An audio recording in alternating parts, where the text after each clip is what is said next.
If you possess a hypersensitivity to negativity, then you become susceptible to all the extremely low frequencies, energies, and vibrations.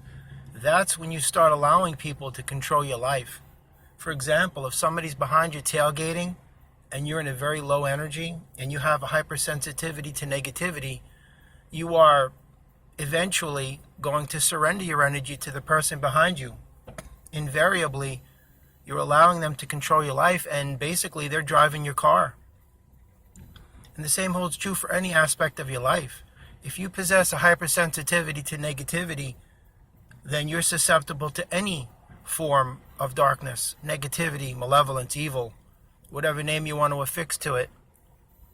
The premise of becoming positive isn't walking around with a phony smile or pretending to be happy.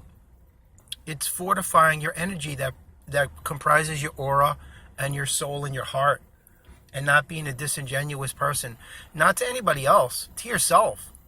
Because if you're lying to yourself, then you're lying to the world. Self-love is paramount across the board. If you don't love yourself, you can't love anyone else. And if you don't love yourself, you're incapable of healing yourself. And if you can't heal yourself, you can't heal anyone else. So you got to get to grips with the fact that if you do possess a hypersensitivity to negativity, you need to rectify that situation very, very rapidly, because you live in a world filled with negative people, and there's just billions of them. Sometimes it seems like there's a never-ending supply of negativity. And if you possess a hypersensitivity to negativity, then you are susceptible to them, allowing them to transfer their negative emotional energy onto you. So what winds up happening is they transfer their negative emotional energy onto you, you absorb it, you carry it, and subsequently you transfer it to someone else, like a domino effect. And then people, I see it all the time, they get nervous, they get tense, stressed out, paranoid, afraid, if they're not moving fast enough on the highway or in a line or wherever it is. That's why society is so jacked up. Everybody's running at a rat race, man. The pace is so frenetic. When you run, it's such a high rate of speed like this, you can't think for yourself. It's chaos. And that's when the small group of people can control your mind. It's basically the same premise.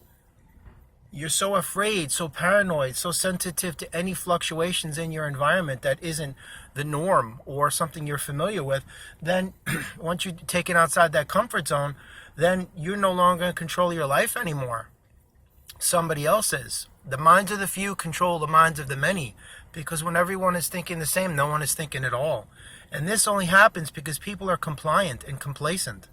They don't know how to take charge of their life because they have a hypersensitivity to negativity, which makes them susceptible to the darkness.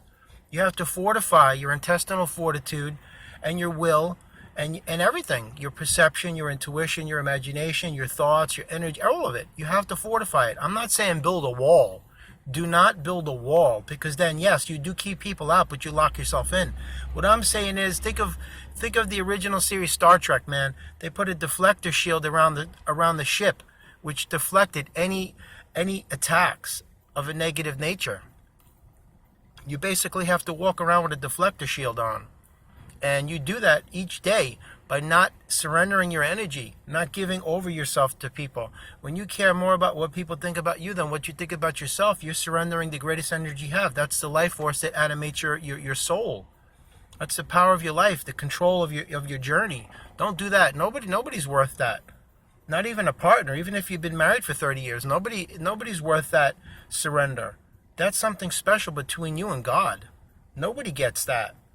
So just analyze yourself. You have to look inward and see if you possess a hypersensitivity to negativity, because if you do, you got to rectify it very quickly, because then you're susceptible to all forms of darkness, malevolence, evil, shadows, all of that stuff, man, and they will control you. Absolutely they will, because they cannot control your soul, they cannot control your heart, but they can and they do control your mind each and every day. So if you're no longer hypersensitive to negativity, then you're impervious to their will.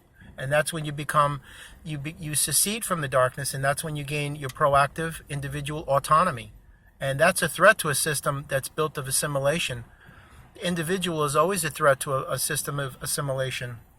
They want everybody to be lumped into a mass of nameless, faceless numbers. That's why they tell you there's no I in team, because the I stands for individual, and that's a threat. But anyway, have a beautiful day. I thought I'd just, mention this. Maybe this will resonate with someone. It'll embrace what you'll embrace it. But go to work on recognizing if you do have this situation occurring in your life. Work on eradicating it, because it does you no good to be sensitive to the darkness. God bless, namaste, and amen. Have a wonderful day.